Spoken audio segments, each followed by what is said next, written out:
का बात हो बेची, बताई ना हमके का भइल हो? कोनो बीमारी हो का? का बताई बेटिया, तू तो माँ बने वाली हो।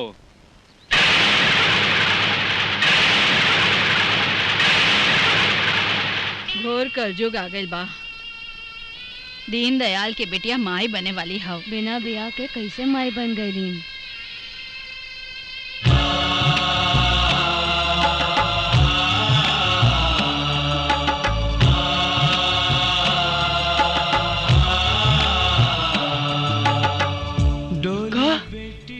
हमारी बेटिया माई बने वाली है का?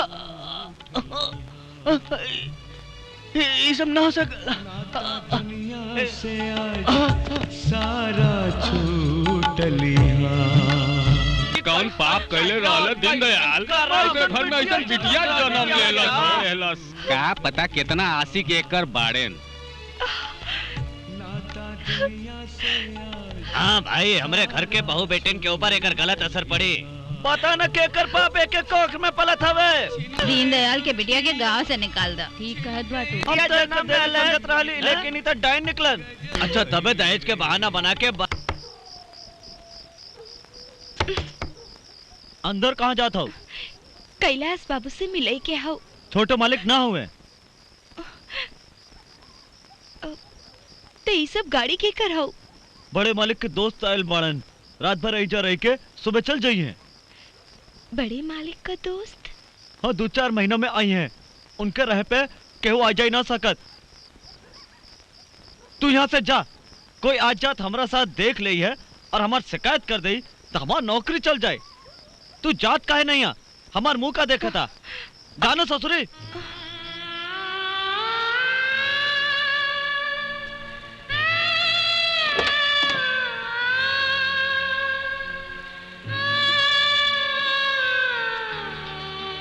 हेलो डार्लिंग, कितना खूबसूरत फार्म हाउस है। आवा रानी आवा, ये रंगीन सुहानी रात में तुहार स्वागत बा।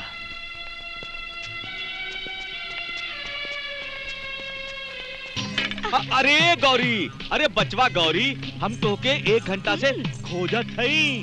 तू कहवा हेरा गए रहलू है गमछा बिछाई के? का बात बा कल्लू मामा, का भइल? कोनो मामी मिल गई बा का जोने से मिलावे खातिर खोजत बाड़? अरे एक तो महंगाई के जमाने में आपन गुजर बसर भइल मुश्किल बा, ऊपर से मामी लाके कहाँ से खूंटा में बांधते ही गमछा बिछा के। अरे मामा, सत्यानाश काहे होखे? ये शुगर मिल से तो अगल बगल के 40 गांव के रोजी रोटी चलेला। अरे अरे हाय हाय, ई शुगर मिल, जब से इस शुगर मिल खुलल केहू शहर में जाते नहीं खे। पहले हम लइकन के ले जाके शहर में नौकरी दिलावत रहनी है, हमके कमीशन मिलत रहल है, तो हमार मजा होत रहल है। अब का बताई, कोई शहर में जाते नहीं खे। हमार किस्मत फूट गई जब से इस शुगर मिल खुलल है। इसे राम जी की कृपा हवे मामा। अपने से दूर जाके पैसा कमाई एक अच्छी बात हवे मामा। अरे ठीक बा, शुगर मिल से बहुत फायदा बा, लेकिन शुगर मिल गई तेल लेवे। हम तो ये कहत है कि शुगर मिल होवे से हम तो तबाह और बर्बाद हो गई नी ना। देखा ये चिट्ठी आइल हा, शहर से चिट्ठी आइल हा। हमके तो तू जाने लू कि हम बिल्कुल पढ़ल लिखल ना है। तनी बात दी कि एहमे का लिखल बा, तनी पढ़ी। शहर में तोहार कोनो बैंक अकाउंट बा का? अरे अरे हाँ हाँ हो, एक तो अकाउंट रहल हा, सन्नो हमरा खातिर खोलले रहली हा। तोहरे अकाउंट में पैसा कम बा, बैंक से लिख के आइल बा कि अपने अकाउंट पे पैसा न डल बा तो तुहार अकाउंट बंद कर दिहल जाई। ओहो, अरे ना पैसा होके तो ना होके जाए भरसाई में, लेकिन वो अंग्रेजी में चिट्ठी लिख लिख के हमारी जिंदगी मुश्किल में तो ना डाले गमछा बिछाई के। हम जाते कल्लू मामा। अरे कहाँ जात हूँ गमछा बिछाई के।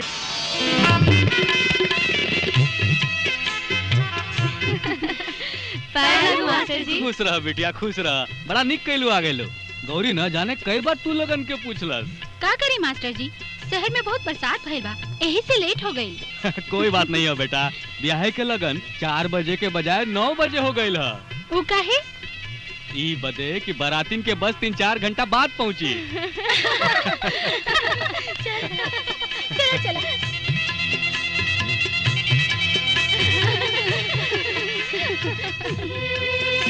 तू लोगन की तो 2 दिन पहले आवे के रहल ह। आ जाइलू ह। इहे स्कूल के दोस्ती निभावलू ह। जा, हम तू लोगन से बात न करब।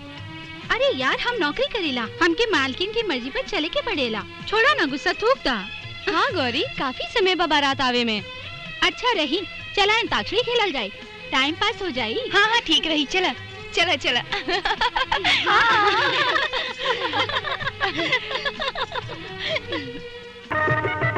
आपके समझी जी आ गए लन। प्रणाम समधी जी। आवल। प्रणाम मास्टर जी। क्षमा चाहेली, बरसात के कारण बस आवे में थोड़ी सी देर हो गई।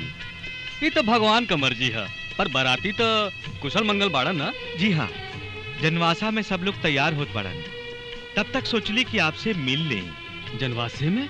अच्छा अच्छा, अब ही हम जलपान की व्यवस्था। वो सब तो ठीक बा। ये बताई कि और सब तैयारी तो ठीक है ना? बरतियन के खाए पिए के व्यवस्था और दहेज का सामान सब तैयार बा। हाँ, वो का है मास्टर जी कि एगो 50,000 रुपया का इंतजाम और कर दे ही बस। 50,000? 50,000? आप तो जानते हैं कि आपके होए वाला दामाद वकालत पढ़त हव, परीक्षा के खातिर दिल्ली जाए के हव। अब खर्चा वर्चा तो लगबे करी ना। वो तो ठीक है समधी जी, बाकी अपने औकात से ज्यादा हम पहले ही कर्जा ले चुकल हैं। इतना बड़ा गांव है तो के 50,000 रुपया के इंतजाम करे में कितना देर लागी?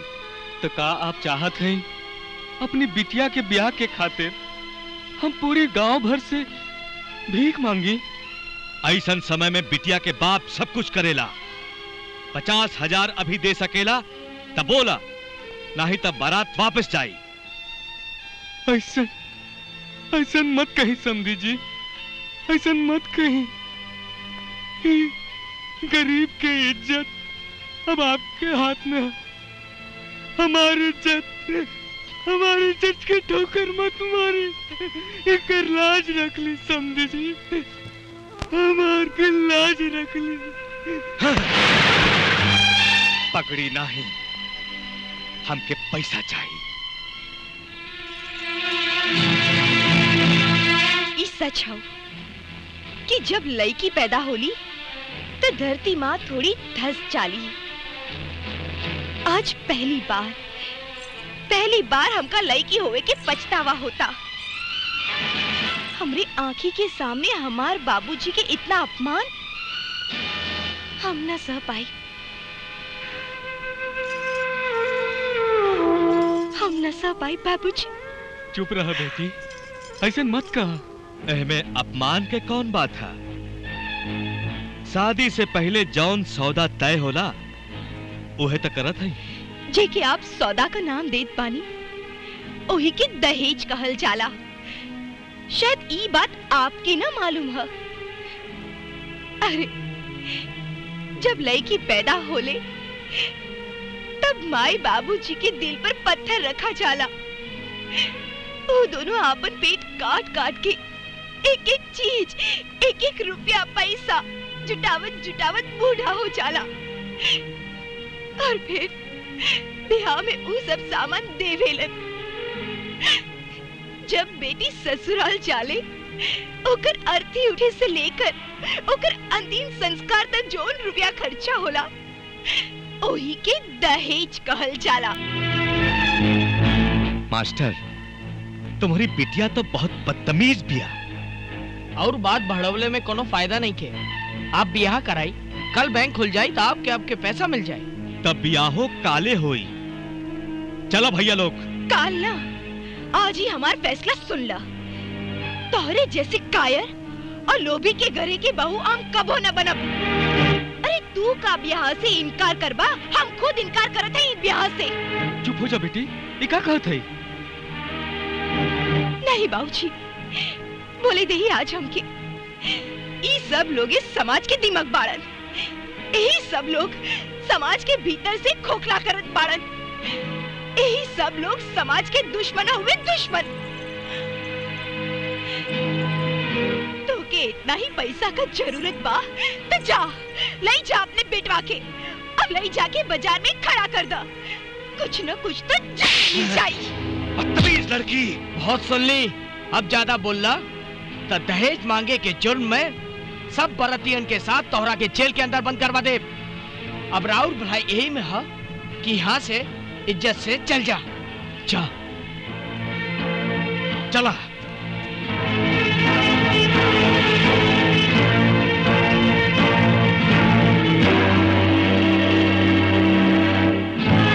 हे भगवान, अब का हुई?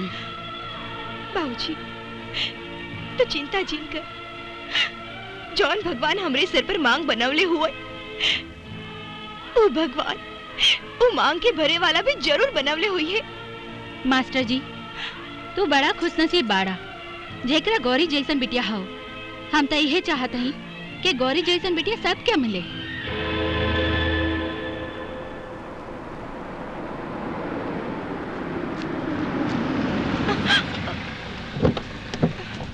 अरे गौरी, नमस्ते। हेलो। अच्छा और बतावा, तोहर बाबूजी के तबीयत कैसन बा? 2 दिन से तो बुखार रहल, अब ठीक बाड़न। कल से काम पे आ जाइए। तू दिन भर का कहलू? 2 दिन पहले तो शादी की इंतजार रहल, अब सोचत है कि का करी। मिल में काम करबू? मिल में हमरे लायक काम मिल जाई। पहले तू मन तो बनावा, मिल में काम मिल जाए। तो ठीक बा, कल बाबूजी के साथ हम मिल में आ जाए, तब बता दी कि का काम करे के बा। अब हम चलत है, काहे कि घर में काम बहुत था। अच्छा बा। नमस्ते। हम भी चाहता नहीं। नमस्ते। नमस्ते। आवा।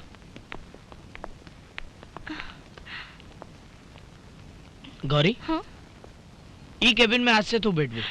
हम? हाँ।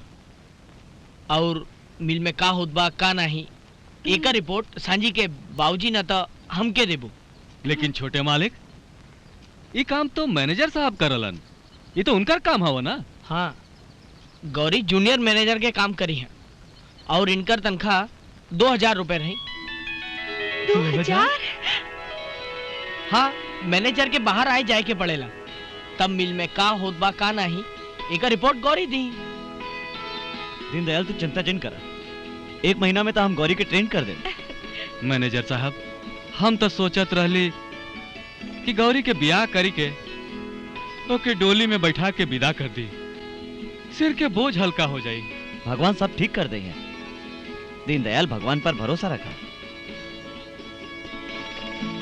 हेलो, हम ही खरीदा भाई, ज्यादा से ज्यादा 2 घंटा में पहुंच जाए। ठीक बा। फैजाबाद वाली फसल के सौदा आजे करे के होवे। पर आप तो मुकदमा खातिर लखनऊ जात बाड़ा। अच्छा, दीनदयाल के साथ जाके आप सौदा कर ली। लेकिन बाबूजी की तबीयत ठीक ना हो, ये कैसे जाइए? तो ठीक बा, हम अकेले चल जाए, केहू के रास्ता दिखावे खातिर भेज दा। छोटे मालिक, ये काम तो गौरी कर दे। वही गांव में हमारे को दोस्त सूरज रहेला, वो आपके हाँ। सौदा भी करा दी। आप गौरी के साथ ले जाइए, बस सब काम हो जाए। रुको रुको बोले, रुको। अरे कहाँ जा रहा? हम चलिए। चल जल्दी बैठा। चलिए मालिक।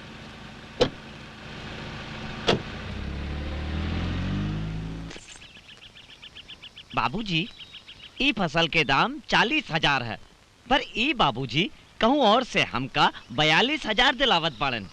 ई फसल तो 3 साल से मालिक का खेत में जात है, लेकिन बाबूजी वो 2,000 ज्यादा देत बा। अच्छा तो काका पैसा का पेमेंट कैसे दिलावत हो? वैसे जैसे सब करेला, 10,000 बयाना, 10,000 गन्ना मिल में पहुँचे पे, बाकी के 22,000 90 दिन के बाद।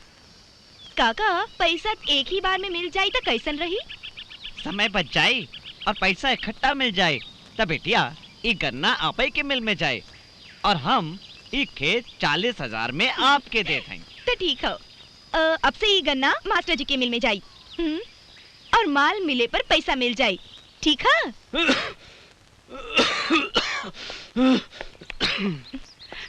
आवा आवा। आवा आवा कैलाश बाबू, प्रणाम। आवा बैठा। कैसन तबीयत है आपका? अरे अब का बताए कैलाश बाबू, अरे तनिक सर्दी जुकाम तो रहबे करेला।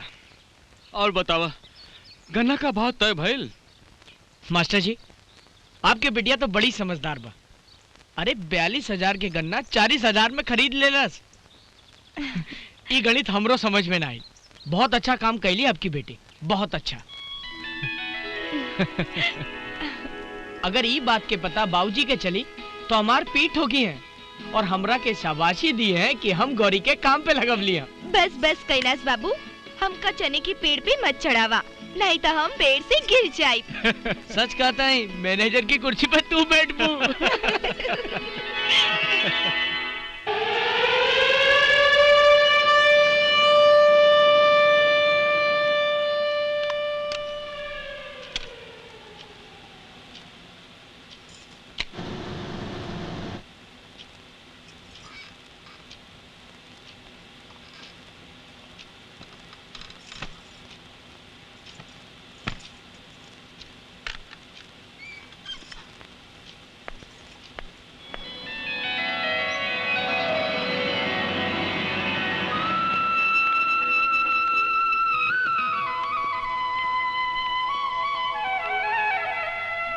अच्छा गौरी, अब हम जाते हैं। नमस्ते।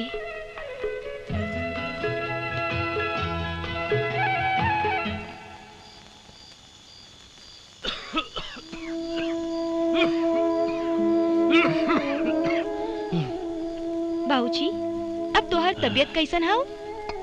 बिटिया ठीक है, मन तनी मुनी खांसी आवत है। चल खाना खाना। ना बिटिया, खाए के मन ना करता। अरे खइबा ना तो और बीमार हो जाइबा। चलो खाना खा लो। बिटिया जी बाबूजी।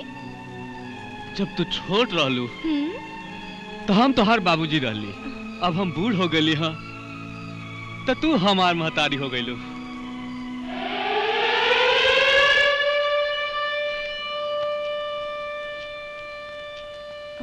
मैडम, आज के गन्ना के हिसाब का फाइल। एक मिनट, ये फाइल छोटे मालिक के केबिन में दे आवा। वो तो आयल ना हुआ ना। काहे? उनका तबीयत खराब है। छोटे मालिक का तबीयत खराब हो और क्यों हमके बतवलिस ना? अरे बाप रे।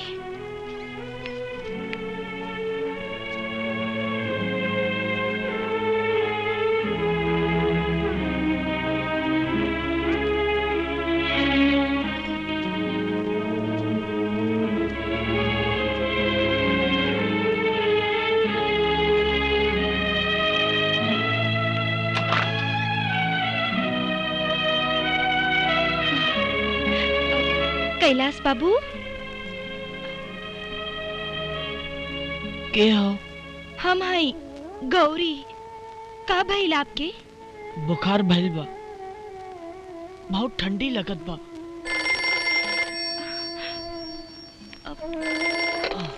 हेलो। हेलो, मैं डॉक्टर सिंह बोल रहा हूँ। कैलाश जी से बात हो सकती है? हाँ, एक मिनट। डॉक्टर साहब के फोन आओ, बात कर सकीला?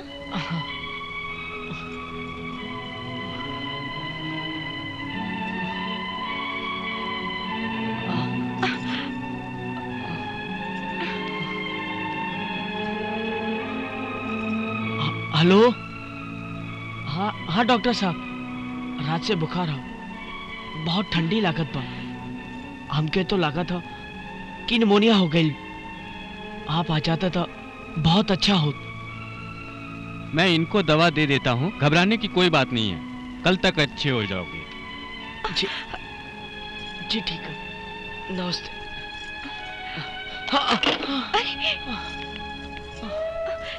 यहाँ बैठा।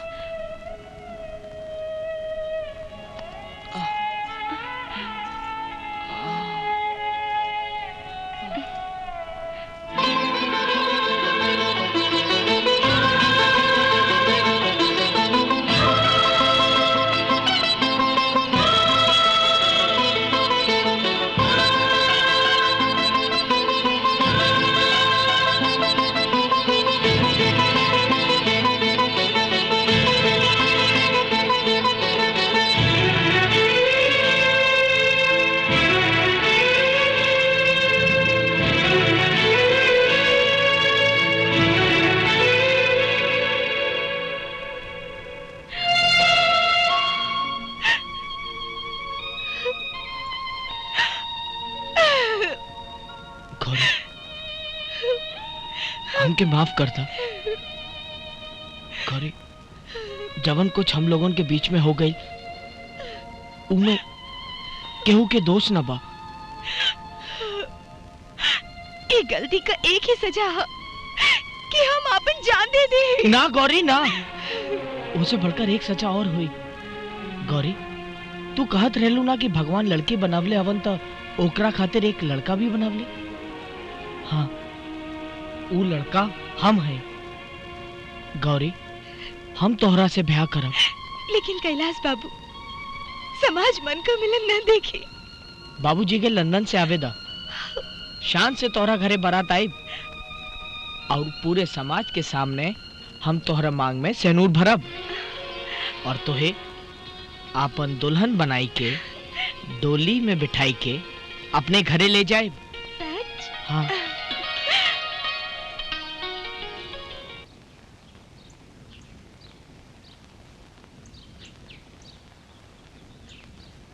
पाए लगे। अरे अरे अरे, ये क्या करत हुआ? अब कब आइबो छोटे मालिक? बाबूजी के लंदन से वापस आउते आए। अपन ख्याल रखा और ज्यादा उदास मत रहल करा। का बताई छोटे मालिक, गौरी के ब्याह का टूटल हमरे भीतर जोन इंसान रहल वो टूट गए।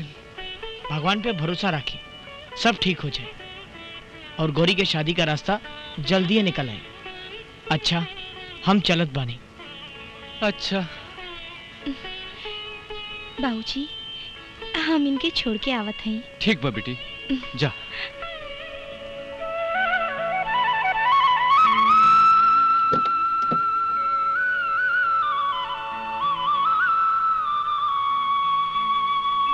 गौरी, हम जात हैं।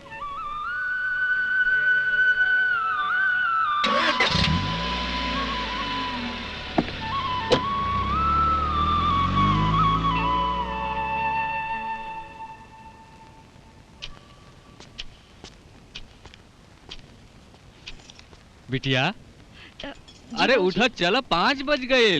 साग सब्जी खरीदे के हो ना भाई? जी बाबूजी, बस 1 मिनट। बाबूजी। हाँ बेटी। 2 महीना से ना ही सेठ जी का कोनो खबर और ना ही कैलाश बाबू के। सब कुछ ठीक बा ना? अरे एमे घबराए के कौन बात है पगली? दोनों जने लंदन गए हवन। हाँ। भारत अइला के बाद तब फोन करबे करी है। वहाँ एक्सपोर्ट के बहुत बड़ा काम मिलल बा। अगर कोनो जरूरत पड़ी तो कैसे खबर मिली बाबूजी? अरे तो मैनेजर साहब फोन से बात करा दिए हैं। तो चला, हम गड़ियन के हिसाब करके आवत हैं बाबूजी। ठीक बा, बाकी जल्दी आई है। हाँ?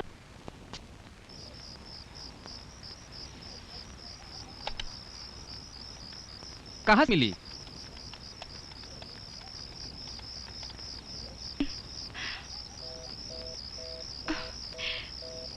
भैया, ये फोन काहे ना लगत बा? फोन खराब बा का? कहवा मिलावे के बा? लंदन। यहाँ से बनारस तो मिलते नहीं खे। लंदन 7 समुंदर पार बा, कहाँ से मिली? ठीक। ड्राइवर, गाड़ी रोका। अरे कैसे ना गौरी? हम ठीक हैं। गौरी, आज हम तोरे घरे आवत रहले हैं। आज तो के बचपन के दोस्ती के हक निभावे के हो। का बात है? हम कुछ समझ ली ना। गौरी, हाँ? तू तो जाना था परसों हमारे बहन का ब्याह हो और हमरे पास तनिको समय ना हो। तू हमारे काम करा, ये 2 लाख रुपए ला और हाँ, ब्याह की सारी जिम्मेदारी अब तोहरे ऊपर। इतने दिन बाद आइलू है और अभी ये चल जाइबो? अब का बताई गौरी, जिंदगी की गाड़ी कहाँ रुकी मालूम ना हो। अरे पैसा तो खूब कमात हो, बस ऐसे ही गाड़ी तेज चले दा। गौरी, सब काम अच्छी तरह से कर दिया। अच्छा, हम चलत हैं। गौरी बिटिया, 1 गिलास पानी दे देता।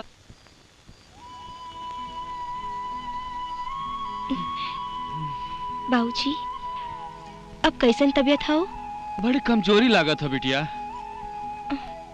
का सोचा था बिटिया? बाबूजी, आज हम रास्ते में आवत रहली तो हमके सन्नो मिल गई। ओकरे बहन की शादी है ना परसों, यही खातिर हमके 2 लाख रुपया देहलस और वो कहत रहली कि वो शादी में न आ पाई।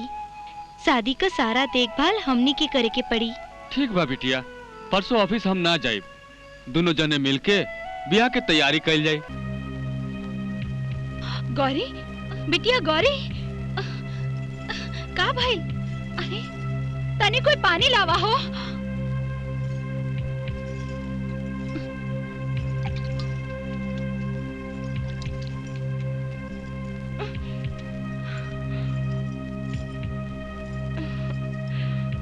अरे ये का भइल गौरी?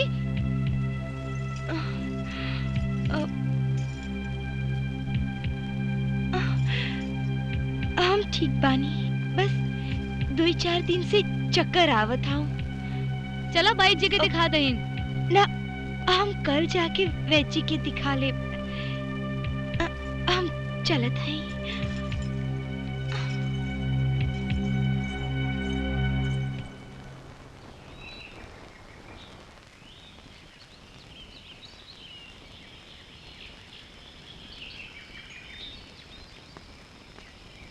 नमस्ते वैची। हाँ बेटिया, तारा के कौन तकलीफ बा? वैची 2-4 दिन से चक्कर आवेला, कमजोरी महसूस होला और ऊपर से उल्टी हो जाला।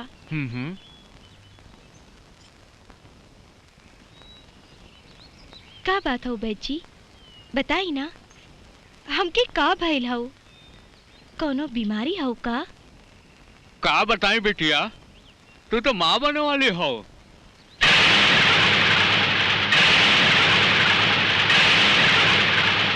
घोर कलयुग आ गइल बा। दीन दयाल के बेटिया माई बने वाली हव। बिना बियाह के कैसे माई बन गईलीन?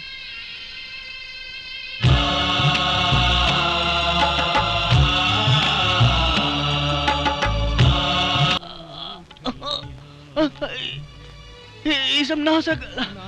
दुनिया से आज सारा छूट लिया।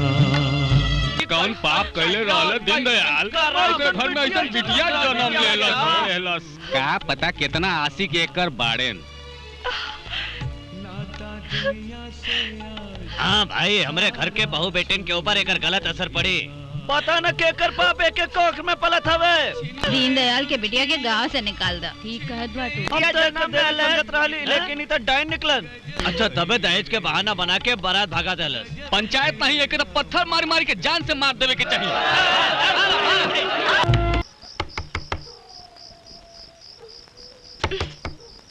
अंदर कहाँ जात हो? कैलाश बाबू से मिले के हो। छोटे मालिक ना हुए तो ये सब गाड़ी के कर हो? बड़े मालिक के दोस्त आयल बाड़न, रात भर ऐजा रह के सुबह चल जाइए। बड़े मालिक का दोस्त? हाँ, 2-4 महीनों में आई हैं। उनके रह पे केहू आ जाई ना सकत। तू यहाँ से जा, कोई आज जात हमारा साथ देख ले है और हमार शिकायत कर दे तो हमार नौकरी चल जाए। तू जात काहे नहीं आ? हमार मुंह का देखा था। जानो ससुरी।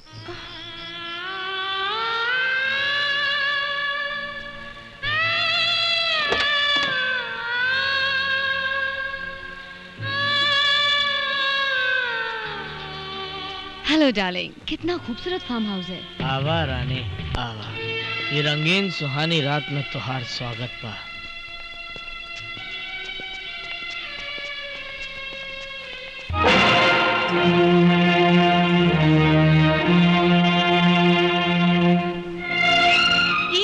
ई कवन तरीका बा अंदर आवेगा?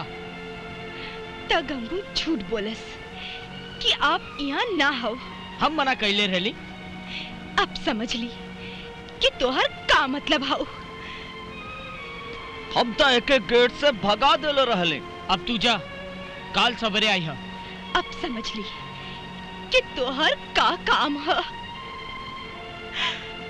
हमरे बाबूजी के देहांत हो गई। हमारा भी दुनिया में केहू ना हो, केहू ना हो। हम कहली ना, ये बात काल हुई। अब तू जा। हम कहाँ जाए? गांव वाले हमका घर से बाहर निकाल देलन। तो के सुनाई नहीं के पड़त? हम कहली ना कि ई बात काल होई। अब तू जा। कहाँ जाई? केकरे यहाँ जाई? हमार तोहरे सिवा ई दुनिया में केहू ना। दुनिया हमसे हमार बच्चे के बाप के नाम पूछा था। हम केकर नाम बताई? का सबूत है कि बच्चे का बाप हम हैं? हाँ? का? अब आपके सबूत देवे के पड़े कि ये बच्चा आपका है? What nonsense? कैलाश, ये का कहते हो? She is mentally disturb. एकर दिमाग खराब हो गई बा। Listen, Mr. Kailas, I am not mentally disturbed and I am not mad. हम तोहार बच्चे की माँ बने वाली हैं और तू हमके पागल कहा था? गंगू जी एक धक्का मार के घर से बाहर निकाल दा। हो मालिक। अरे चलो बाहर, चलो। ऐसा अन्याय मत करी कैलाश बाबू। अब तो हर सिवा हमारी दुनिया में केहू ना। हम यहाँ से ना जाए। तुरंत अबॉर्शन नहीं हुआ तो इनको बचाना बहुत मुश्किल हो जाएगा। ना ना डॉक्टर साहब, कौनो तरह आप इनकर जान बचा ली। हमरा आँखिया में झांक कर देखी ना, हम कितना दुखी है।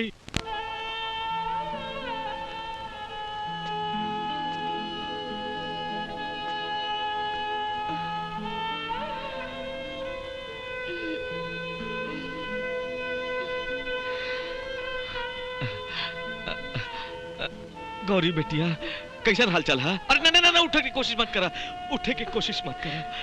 अभी तोहार तबीयत ठीक नहीं किया। हम यहाँ कैसे आईली? अरे का बताई बचवा, भगवान जैसे तोसे रूस गई ना। पहले तोहर बाप के देहांत हो गई, फिर गांव वाले तोहके बाहर निकाल देलन और अब तोहर बच्चा। का भइल हमरे बच्चा के? हमरा बच्चा का भइल? कल्लू मामा।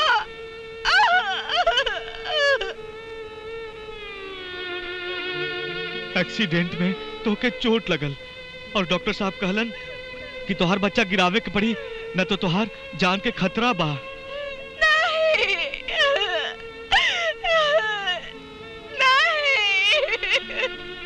अरे वो तो अच्छा भइल कि हम जीप पर चढ़ के आवत रहनी है, न तो तू सड़क पर गिरल पड़ल तो हर का हाल होत।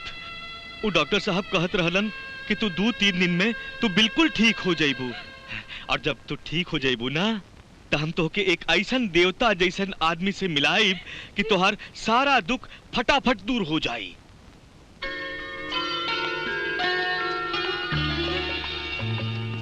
प्रणाम ठाकुर साहब, गमछा बिछाई के। खुसरा कल्लू, का हाल बा? गौरी, एह गांव में कहाँ तवा चढ़ल बा और कहाँ चूल्हा नइखे जलत, इनका पूरा पता बा। अरे औरतन के इतना मदद कैले हवन, इतना मदद कैले हवन कि हम का बताई भाई। औरतन के मदद खातिर, नारियन के मदद खातिर ई नारी कल्याण केंद्र चलावत हवन। और तो और ई तोहार अस्पताल के खर्चवा है ना, हाँ ना? अरे यह देने हवन ना। सरकार, ई गौरी है गमछा बिछा के। नमस्ते। हमरे बारे में सब बता चुकला, अब इनका जनाना कमरा में भेज दा, नहाए धो के तैयार हो जाए। जी। कल्लू, जितना कहले रहला, ये तो उहू से ज्यादा खूबसूरत चिड़ई हो।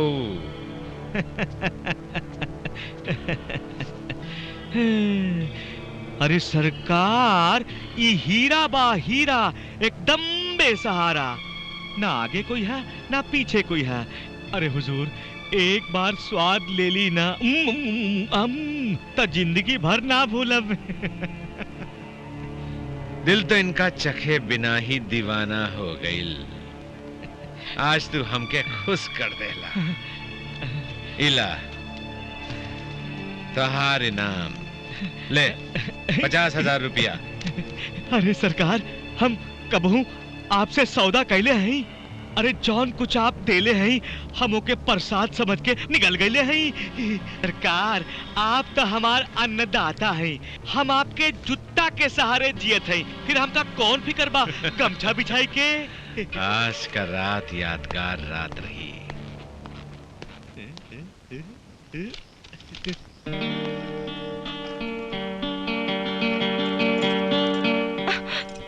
ठाकुर साहब आप ई कमरा में?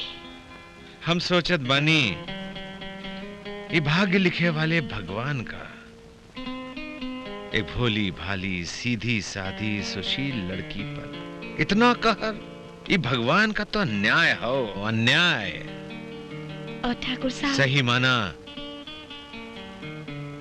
कि भगवान पर हमके बड़ा गुस्सा आवत हो।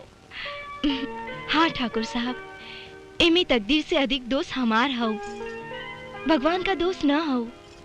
न हम अपने प्यार पे भरोसा करती और न शायद आज तकदीर हमरे साथ। चुप हो जा, वो तो बहुत ही कमीना गंदा खून का औलाद होई जे त्योहार जैसन सीधी लड़की के बिना ब्याह कैले माँ बने पर मजबूर कर देलस। लेकिन ठाकुर साहब हम ओके छोड़ब ना, या तो वो हमरे साथ शादी करके हमके अपनाई, नहीं तो हम ओकरा के।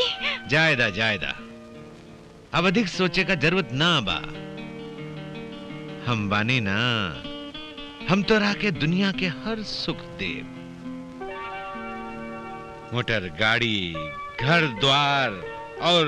लेकिन कल्लू मामा तो कहत रहले कि आप हमके नारी कल्याण केंद्र में काम पे रखबा। हाँ वो ठीक कहलस, लेकिन गौरी नारी कल्याण केंद्र में ऊ नारी भेजल जाली जेकर कोनो कीमत ना होखे। तोहार तो कीमत बहुते बा जे हम कल्लू के दे चुकल हैं। का कहला ठाकुर साहब? कल्लू मामा हमार मोल कइले, हमके बेच देलन। हाँ मात्र 50,000। 50,000? हाँ लेकिन बहुते कम दाम लगावलस। अरे ई गदराइल जवानी, ई बांका हुस्न, सच माना तो हमार नजर में ई जलवा का कीमत 50 लाख भी कम हो। गौरी हम पर यकीन करा, ई रकम हम दे सकीला। हम बिके वाली ना हई, वो दूसर तरह के होली। अरे ओ छोकरी, ज्यादा नादान मत बन। हमू ठाकुर हैं जो तोहार जिंदगी संवार दे। ठाकुर साहब हमके छोड़ दे, जाए दे। अरे के बा घर में मगरी छोकरी के जाए के ना चाहिए, पकड़ाई चिरई के। अरे का भाई, अरे का भाई हो, कहाँ भागत पाड़ू? अरे रुका हो, कहाँ? अरे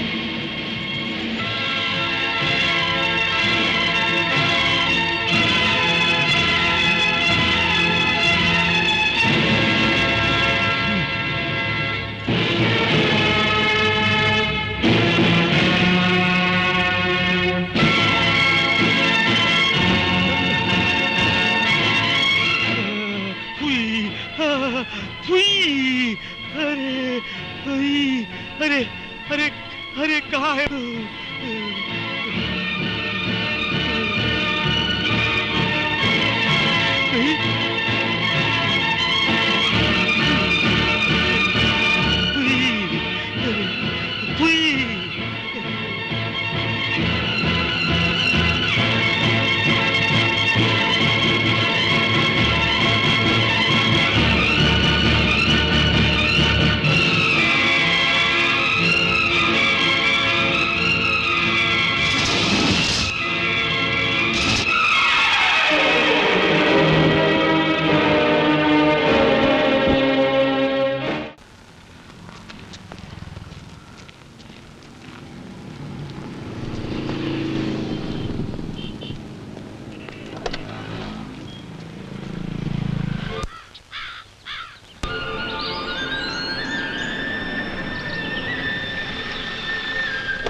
पंडित जी भगवान के दर्शन कब हुए हैं? बस बचवा थोड़ा और इंतजार कर। आज का दिन ठाकुर साहब के बेटा के जन्मदिन है। पहले उन्हीं दर्शन करी है, समझला?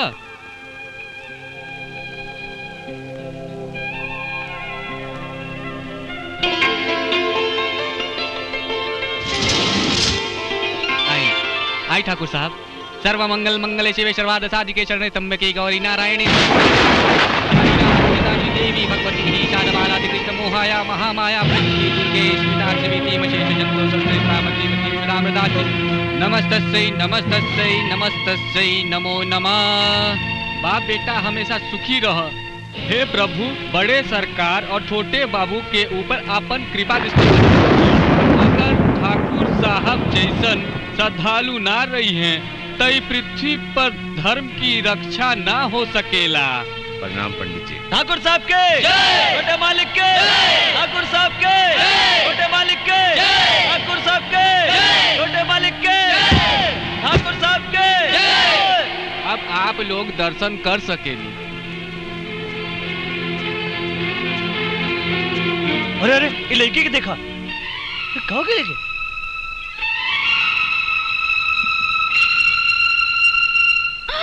गौरी, गौरी, गौरी, गौरी, हम दोनों बाप बेटा के अच्छी तरह जानीला।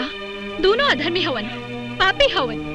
बाप पैसा दे के जवानी खरीदेला और बेटा प्रेम के ढोंग रचाई के भोली भाली लड़कियन के फसावेला। ये धोखे भर नहीं, ना जाने कितनी लड़कियन के ऐसा ही धोखा दे चुका हो। वो दोनों के मंदिर में देख हमके नफरत हो गई। हम वो दोनों से बदला जरूर लेब। शन्नू, तू जहाँ काम करेलू हमें वहाँ काम मिली का? हम जौन काम करीला भगवान करे उ तू का, दुनिया का कौनो औरत ना करे। ऐसन मत का सन्नू, तू ऐसन का काम करेलू? हम अपन शरीर बेचीला। तू ता जाने लू गौरी, घर में माई हो, दो छोटे भाई हो, बहन हो। नाश हो ही कल्लू मामा के हमके काम का बहाना करके यहाँ ले आई और यहाँ ठाकुर के हाथे हमको बेच दहलत। वो दिन से आज तक हमार रोज सौदा होला, रोज।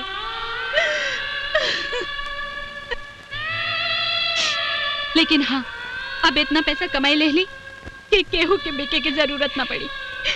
सन्नू, सच में तू बड़ा बलिदान कैलू अपने परिवार के खातिर। हाँ हाँ गौरी, हम हमारे परिवार का खुद के बड़ा बेटा समझीला। अच्छा हमार छोड़ा, अब तू बतावा तू क्या करबू? हम बदला लेना चाहते सन्नू। सन्नू, तू हमके ऐसन काबिल बना द कि हम वो दोनों बाप बेटा के तबाह कर सके।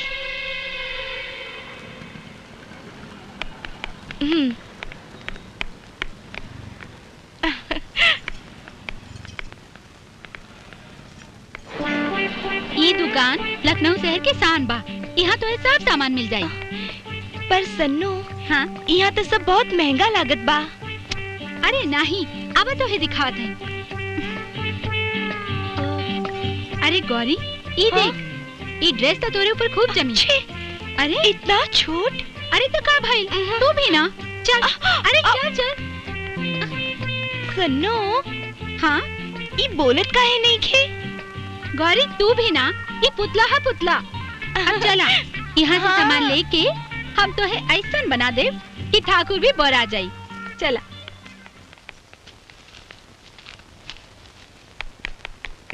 कितना भाई? 2990।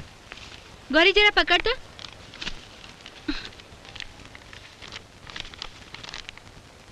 $3000, 10 रुपया तो हर बख्शिश। धन्यवाद।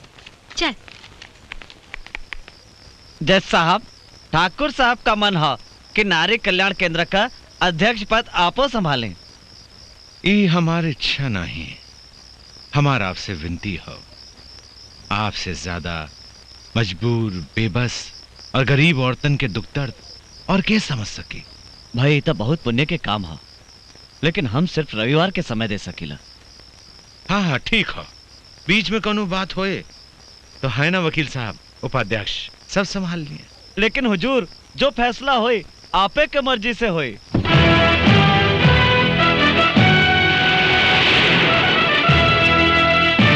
देखा वो कुत्ता तो के कैसे देखत बा? जौन कुत्ता हड्डी देखेला वो कुत्ता हड्डी पे से नजर ना हटावेला। अच्छा ठाकुर साहब, अब हमके इजाजत दें। हम जज साहब को छोड़ आए, चलें।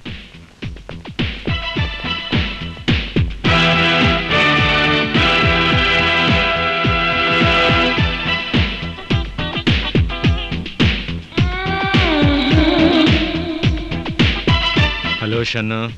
हाय ठाकुर जी। आपकी तारीफ।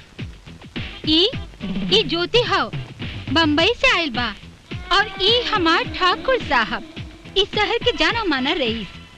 नसीब वाले ही इनका साथ हाथ मिलावेलन। हेलो। हेलो। आपको देखकर ऐसा लगा कि मैंने पहले भी कहीं आपको देखा है। शायद आपने कोई मेरी तस्वीर देखी होगी। ये मॉडल हो ना? हाँ। अच्छा अच्छा, हो सकता है, हो सकता है। एनीवे, आप ठहरी हुई कहाँ हैं? फिलहाल तो ये हमरे संग रहेलेन। और दूधू कंपनी का ऐड भी करत हई। ओह, फैंटास्टिक, फैंटास्टिक। हम भी चाहते हैं कि आप हमारी कंपनी के एड्स करें। आई एम सॉरी, मेरे पास समय नहीं है। एक्चुअली मैं पहले से ही 2 एड फिल्म कर रही हूँ। हम इन सबसे ज्यादा रकम आपको देंगे। मैं पैसों के लिए काम नहीं करती ठाकुर साहब, मैं अपने शौक से काम करती हूँ। आप एक बार हमारे साथ काम करके तो देखिए, हम आपको यकीन दिलाते हैं हम आपको सबसे ज्यादा पसंद आएंगे। हम ठाकुर हैं, हमारे यहाँ 80 साल का आदमी भी 20 साल के लड़के से कम जवान नहीं होता है। Very interesting. चले शन्नो। ए शन्नो, एक कोनो बहाने पटावा, हमार दिल एकरा ऊपर आ गईल हो। ठाकुर साहब, वो मॉडल हो, हमरी तरह अपन जिस्म ना बेची।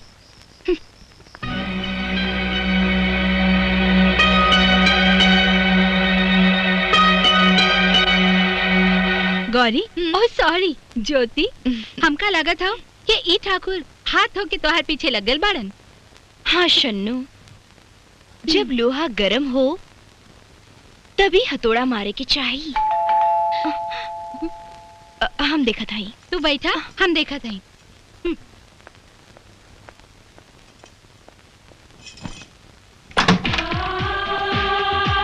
ओह ठाकुर साहब, आइए आइए, बैठिए। आइए ना। इस घर में घुसते ही एक अजीब सा सुकून मिला। वेलकम ठाकुर साहब, बैठिए ना। शुक्रिया शुक्रिया। ये लीजिए, आपसे मिलने का नजराना। ये क्या है? हमारी मुलाकात का पहला नजराना।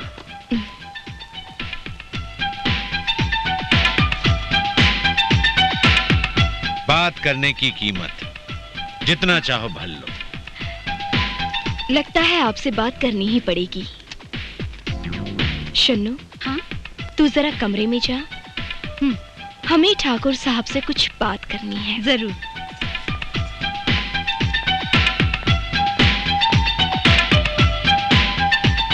हम आपके जज्बातों को अच्छी तरह समझते हैं, लेकिन जो आप चाहते हैं वो हम नहीं दे सकते।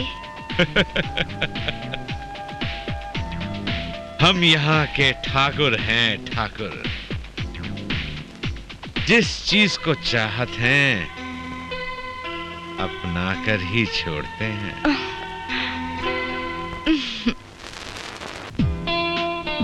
हमका तो से मोहब्बत हो गई है। मुझसे शादी करोगे?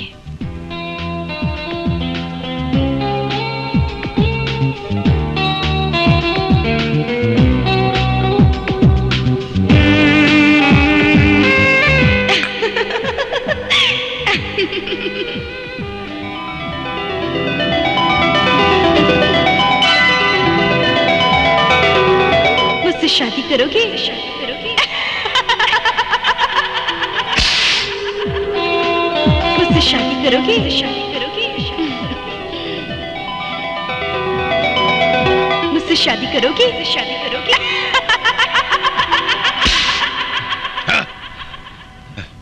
अरे अरे कहा भाई मालिक, गमछा बिछा के चला जाए यहाँ से। हम कहते चल जाए यहाँ से। जाते ही गमछा बिछाई के इहो छूट गई।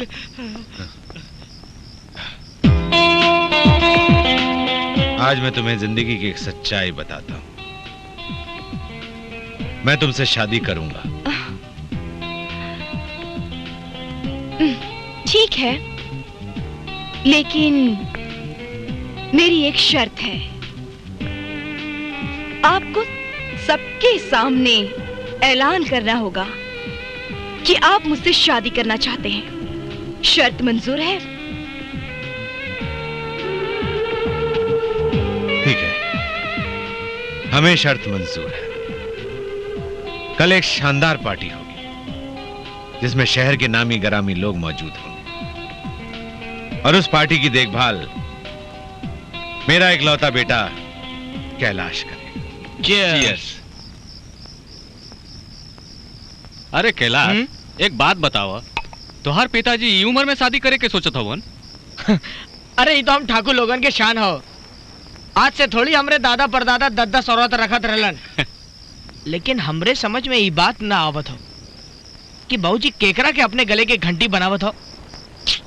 मुबारक हो ठाकुर साहब। लेकिन ठाकुर साहब, वो कहाँ बा जे आपके दीवाना बना देले बा?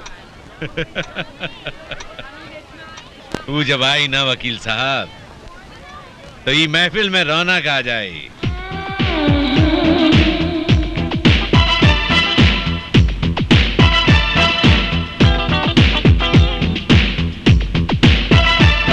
वो देखा, आ गई।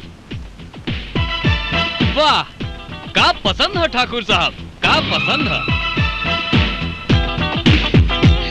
बहुत देर कर दी मेहरबान आते आते। खास दिन, खास लोग, तो तैयारी करनी ही पड़ती है। आइए हम अपने कुछ खास मेहमानों से आपको मिलवाते हैं। ये हमारे खास दोस्त वकील साहब mister Sinha. Nice to meet you. Thank you very much. Kailash जी, ये है हमार दिल का टुकड़ा, हमार इकलौता बेटा कैलाश। और ये हो हमार होने वाली wife Jyoti. Hi mister Kailash. Hi. Nice to meet you. बेटा हाथ तो मिलावा, ये तो हार माई हो। ओए वाले, लगता है ठाकुर साहब आपके बेटे को हमारा अंदाज कुछ पसंद नहीं आया। ये तो बहुत बड़ा एक्टर है, अपनी भावनाओं को दबाना इसे अच्छी तरह से आता है। क्यों बेटा? जी बिल्कुल। जब दिल में गम होता है ना मिस्टर कैलाश, तो चेहरे पर हंसी अच्छी नहीं लगती। लगता है आप अच्छा, तुम दिल की बात भी पढ़ लेती हो। दिल की भाषा ही तो औरत की भाषा होती है।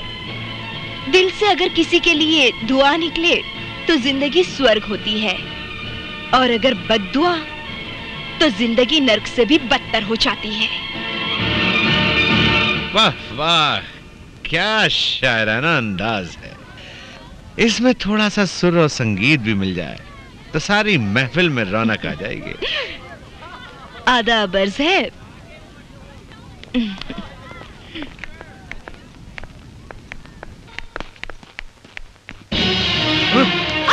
इका नाटक रचीला पड़ू।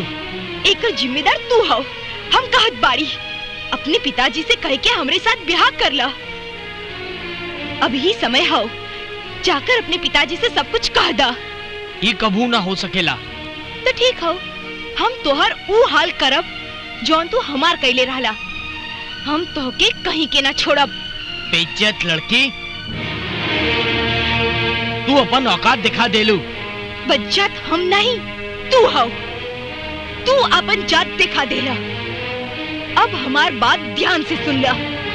अगर तू हमके न अपनाई बा तो हम तोहरे बाप के साथ ब्याह कर ले। कमीनी! हाथ नीचे रखा कैलाश बाबू, नहीं तो तोड़ के जेब में रख दे। कमीनी कहला? अगर हम कमीनेपन पर उतर जाब तो तू बर्बाद हो जाइबा। यहाँ सबके चिल्ला चिल्ला के कह दे कि हम तोहरे बच्चा की माँ हई। तू बाप बिटवा केहू के मुंह दिखावे लायक न रही बा। अब सोच ला, हमके हमार अधिकार देबा कि नहीं? नहीं तो माँ कहे खातिर तैयार हो जा।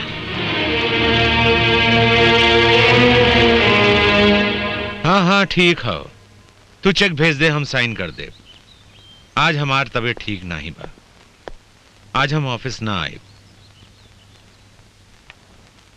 का बात हो बेटा, तोहार मुंह काहे उतरल हो? रात भर सुतला ना का?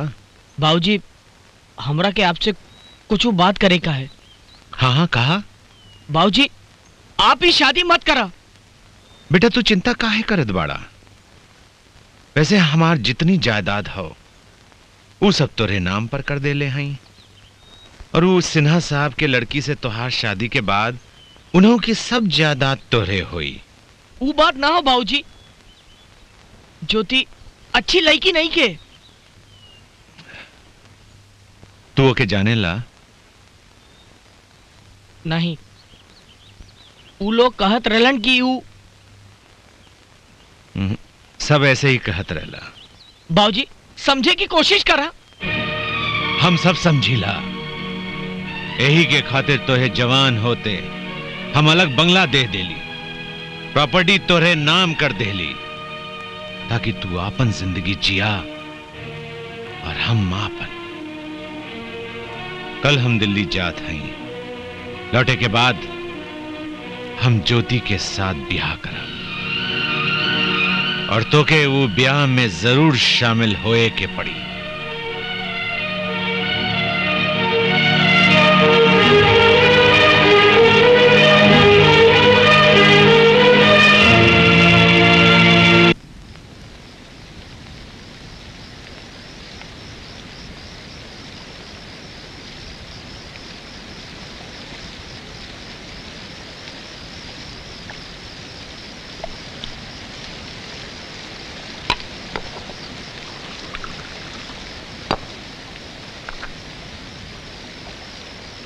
हम तोहरा के बर्बाद कर दे, हम तोहरा के बर्बाद कर दे, बर्बाद कर दे, तोहरा के बर्बाद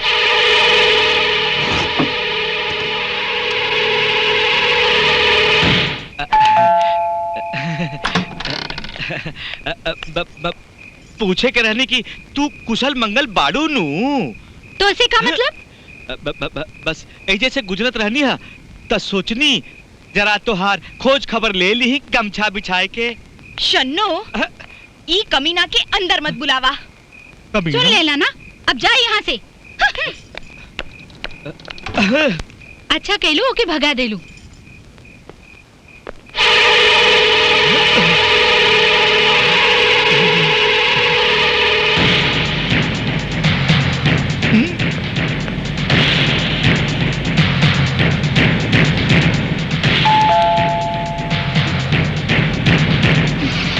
तू बैठ, हम वो कमीना के देख के आवत हई। लाती का भूत बात से न मानी।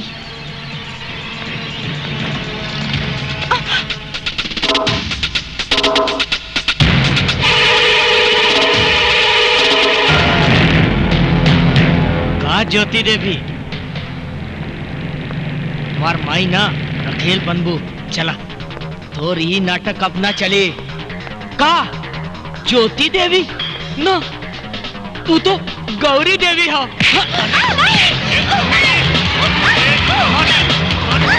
छोड़ हमरा के।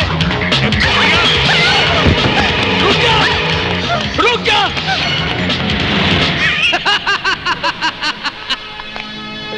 रुक जा, तो हम तो होके गोली मार दे।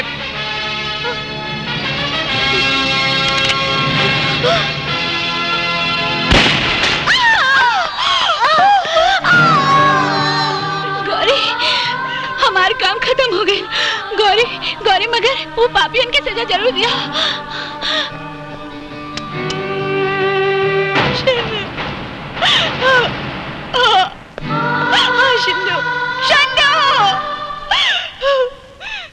सबूत इकट्ठा करी, ऐसा सबूत इकट्ठा करी कि कम से कम 13.25 साल के सजा होके।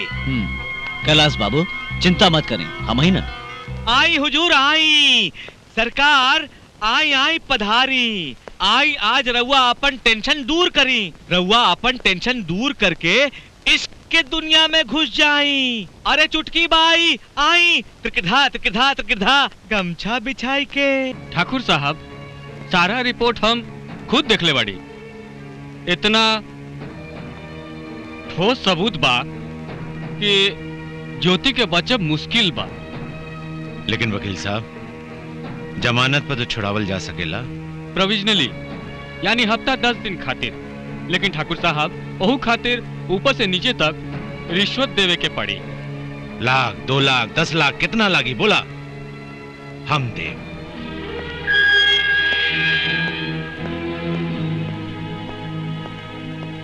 चलो तो हर जमानत हो गई।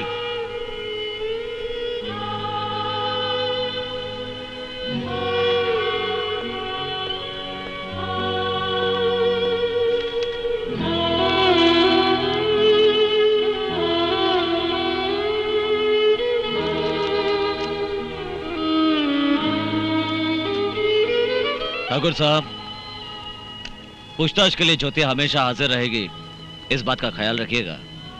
आप चिंता मत कीजिए, मैंने इसकी जमानत दे दी है।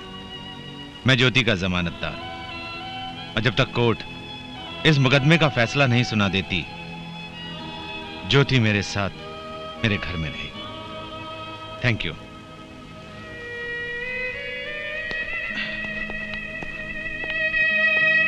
शुक्रिया वकील साहब। जी कोनो बात नहीं। चला।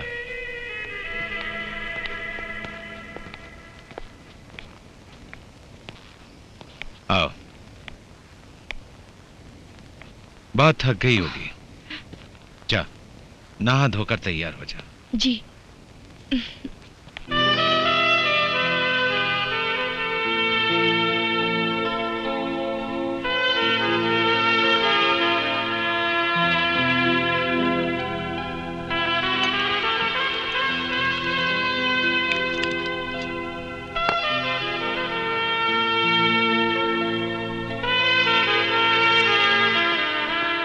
ठाकुर साहब, अरे ठाकुर साहब ही का कहनी हा, वो चुड़ैलिया के जमानत कहनी हा, हम तो कहत हनी। बस बस चुप हो जा।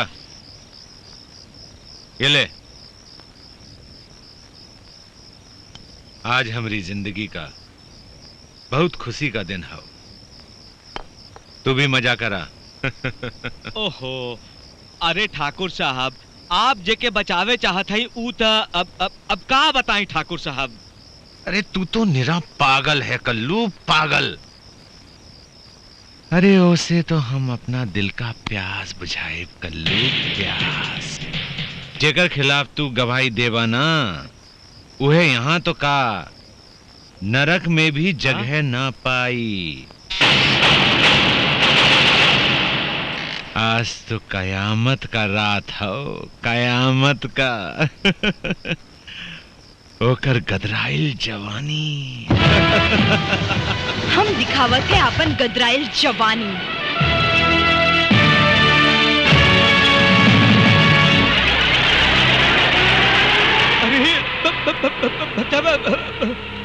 कल्लू मामा ना मारा मत, ना तो हम मुंह जाए। ना मनबू तक कोई बात नहीं खे। कहाँ भागत बाड़?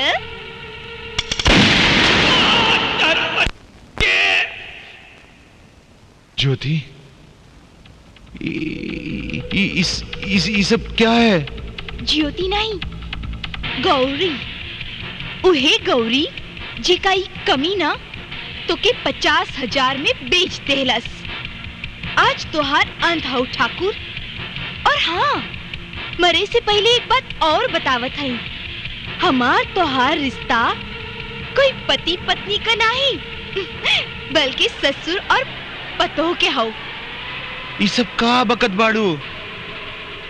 धीरज रखी ससुर जी, हम तोहरा के सब बतावत हैं। पहले अपने लायक पुत के फोन त लगावा।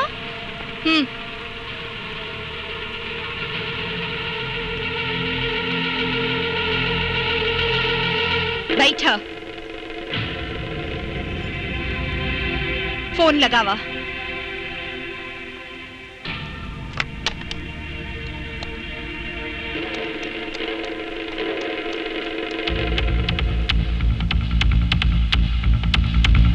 हेलो। हेलो। हाँ कैलाश बेटा, जी बाबूजी। जल्दी घर आ जा बेटा। जी आवत है। देखा ज्योति? ज्योति नहीं, गौरी। हाँ हाँ गौरी, हम तो हर काम कर देली, अब हमका छोड़ता। हाँ ससुर जी, हम तो हर विदाई तो करत हई।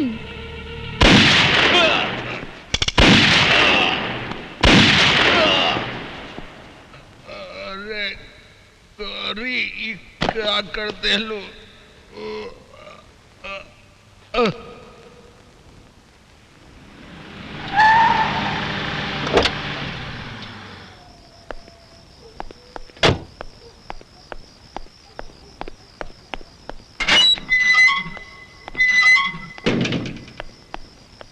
बाबूजी, बाबूजी, बाबूजी कहाँ हुआ? बाबूजी,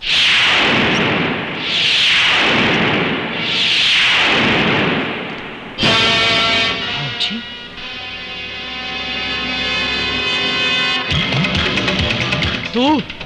हाँ, हम गौरी, उहे गौरी जो तोहार बीवी बने के सपना देखत रहल, उहे गौरी जे तोहरे मान, मर्यादा, खानदान के बड़ाई का सपना देखत रहल, और तू ओके खानदान को मिटावे वाली बना देला। देख गौरी, तू ऐसा ना कर सकीला। अरे गौरी, तू हमरा से, हम तोहरा से प्यार करीला। कितना कमीना आदमी हो तू, तोहार तो कोनो ईमान ही नहीं हो। कल तक तो कहत रहल कि हम तो के बर्बाद कर दे, हम तो के कहीं के ना छोड़ब।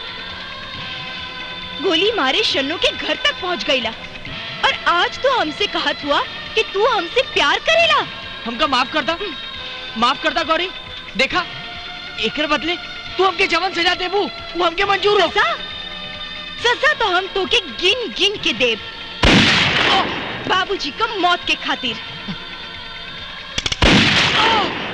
शन्नो के बलिदान का खातिर, नारी के अपमान का खातिर, ई हमके कुंवारी माँ बना के धोखा दे के खातिर, और ई तोहरे जैसे इंसान का भगवान कबो मुक्ति न दे, इकरा खातिर।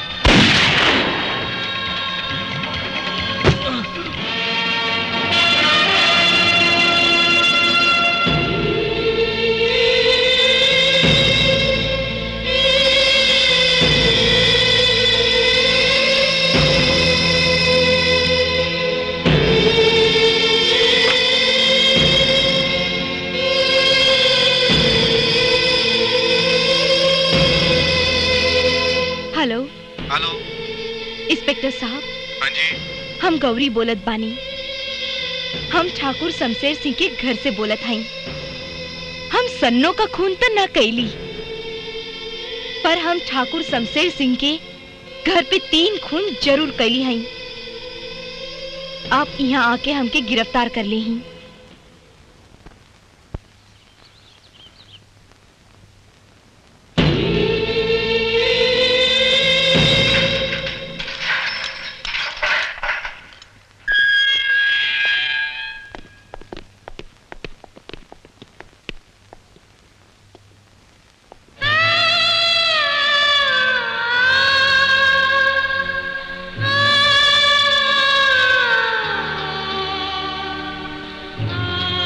गौरी, आपके हमार नाम राहुल है, तोरे ई हालत के जिम्मेदार हम है। हम कुछ समझ ली नहीं। गौरी, हम उहे राहुल है जेकरे साथ ब्याह होके रहल। हम बनारस से बारात लेके तोरे घर आईली, लेकिन पिताजी की वजह से हमार तोहार बिया ना हो सकल। एकरे खातिर हम तोहरे से माफी चाहत है। अरे नहीं, इमे राउर के कोनो दोस्त नहीं। जौन हमरे तकदीर में लिखा रहल वही बहल। अब आप यहाँ काहे खातिर आयल हई? पिताजी की वजह से जवन पाप भाईल रहे वही की सजा भुगते के खातिर हम तो हर केस लड़ब। हम अदालत से कम सजा की दरखास्त करब। हम गुनाह करे बाड़ी, अदालत से हमका सजा जरूर मिले की चाहिए। हम खून कर ले हई, खून। हमके सब मालूम हो गौरी, तू ना जाना था कि तोहसे बिया ना भाईले के बाद हमरे ऊपर का गुजरा। पिताजी के जिद पे हम दिल्ली वकालत पढ़ ली और यहर बाबूजी के दिल के बीमारी रहल, वो हार्ट अटैक से मर गईलन। वापस लौट के हम तोहसे मिले तुम्हारे गांव गायली, तू वहां ना मिलूलू। सुबह पेपर पढ़ ली, तुम्हारे ऊपर का गुजरल सब मालूम पड़ा। गौरी, हमके एक मौका दो। जवन गलती हमार पिताजी कैले रहलन वही गलती के पश्चाताप हम करे चाहत हई। गौरी, अभी अकेल तोहार लड़ाई ना, अब में हमहू शामिल हई। हम तोहार केस लड़के तो के कम से कम सजा दिलाई। बस इस कागज पे साइन करता।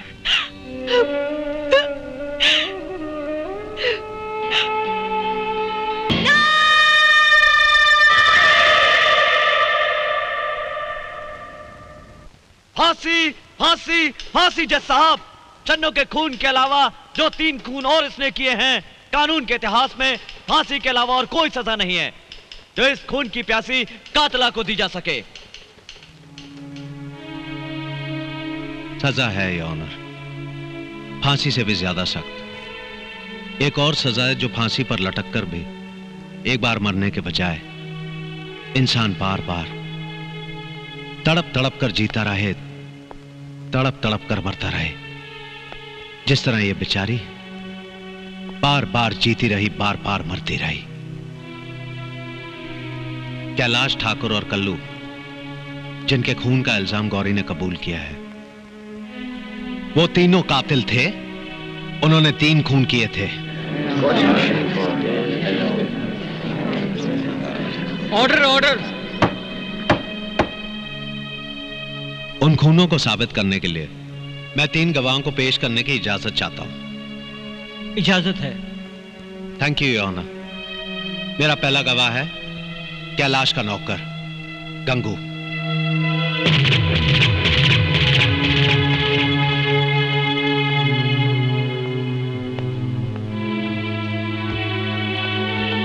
आप गीता पर हाथ रखकर कसम खाइए, जो भी कहेंगे सच कहेंगे, सच के अलावा कुछ नहीं कहेंगे।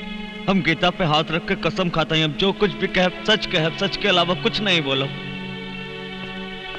गंगू, अब तुम्हारा मालिक कैलाश मर चुका है, इसलिए सच सच कहो कि उसने गौरी के साथ क्या चाल चली थी। जो साहब, कैलाश बाबू बहुत अय्यास आदमी रहे। बेचारी गौरी के बीमारी के बहाने बुलाई के कुंवारी गौरी के मां बना दिलन। कल्लू के कहने पर मैंने गौरी के बच्चे को गिरवा दिया था। I am sorry. जिस पिस्तौल से शन्नू मारी गई वो पिस्तौल कैलाश का था। उस पिस्तौल पर गौरी के अलावा कैलाश के फिंगरप्रिंट्स भी थे। फिंगरप्रिंट्स की रिपोर्ट इसकी गवाह है योर ऑनर।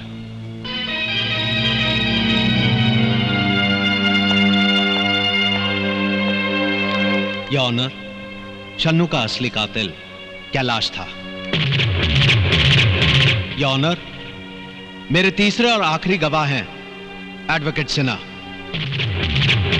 जज साहब, ठाकुर साहब ने लाखों रुपए खर्च करके गौरी की जमानत सिर्फ इसलिए कराई ताकि वो अपनी हवस पूरी कर सके। योर ऑनर, कैलाश कातिल था गौरी की मासूमियत का, जिसने उसे कुंवारी मां बनाकर छोड़ दिया। जिसकी वजह से गौरी के पिता दीनदयाल की हार्ट अटैक से उनकी मौत हो गई। कल्लू कातिल था उस बच्चे का जिसका पैदा होने से पहले गला दबा दिया गया था, और ठाकुर कातिल था नारी की इज्जत का, नारी की मर्यादा का, जो दौलत के नशे में नारी को सिर्फ वासना का पुतला मानता था, वासना की कठपुतली मानता था।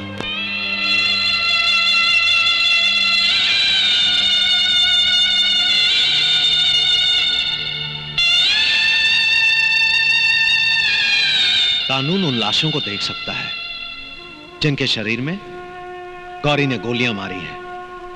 क्या कानून उन नश्तरों को देख सकता है? उन घाव को देख सकता है? उन जख्मों को देख सकता है जिसकी वजह से गौरी एक बार नहीं बल्कि बार बार मरती रही है, बार बार जीती रही है, मरती रही है। इंसाफ की मूर्ति के हाथ में तराजू देके उसके आंखों पर पट्टी बांध देने से इंसाफ अंधा नहीं हो जाता। इंसाफ करने वाले के दिल में भावनाएं होती हैं। वो कटहरे में खड़े मुजरिम को उसके दर्द को महसूस कर सकता है। मैं इंसाफ करने वाले के दिल से अपील करता हूं कि वो गौरी के जख्म को महसूस करे, उसके घाव की चुभन का एहसास करे।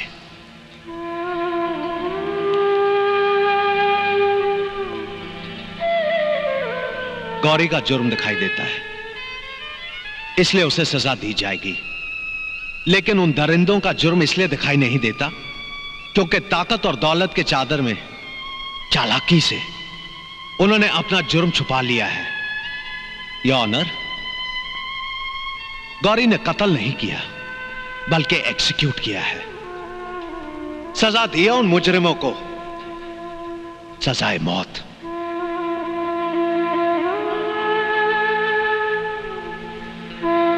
गौरी ने एहसान किया नारी जाति पर, उन मासूम बहनों पर, उन मासूम बेटियों पर जो कैलाश, कल्लू और ठाकुर के हाथों से उसी जुल्म के शिकार होती जिसका शिकार गौरी हुई है।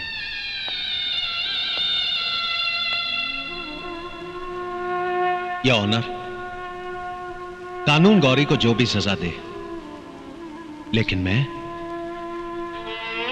मैं इन्हें देवी मानता हूं। देवी। I salute her. I salute her.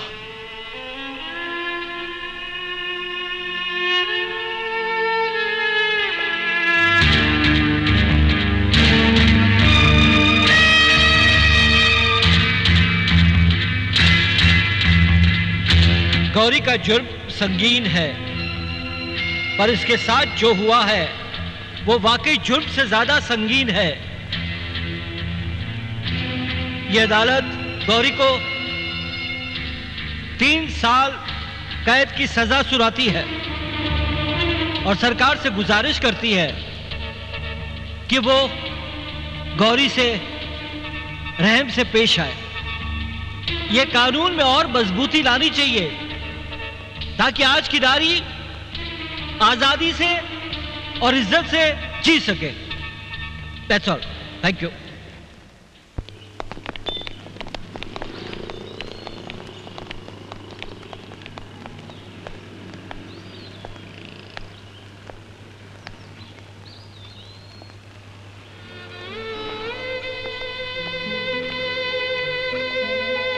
Gauri,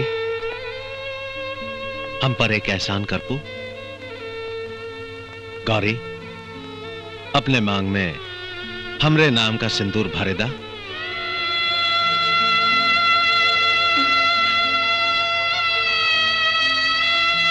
आज से तू हमार दुल्हन हो। जेल में हम तो से मिले आवत रह, बस 3 साल की बात है। सजा पूरी भाईले के बाद हम जेल के दरवाजे पे तोहार इंतजार करब। सजा पूरी होते तोहार डोली अपने घर ले जाब और तोके अपने खानदान की बहू बनाए।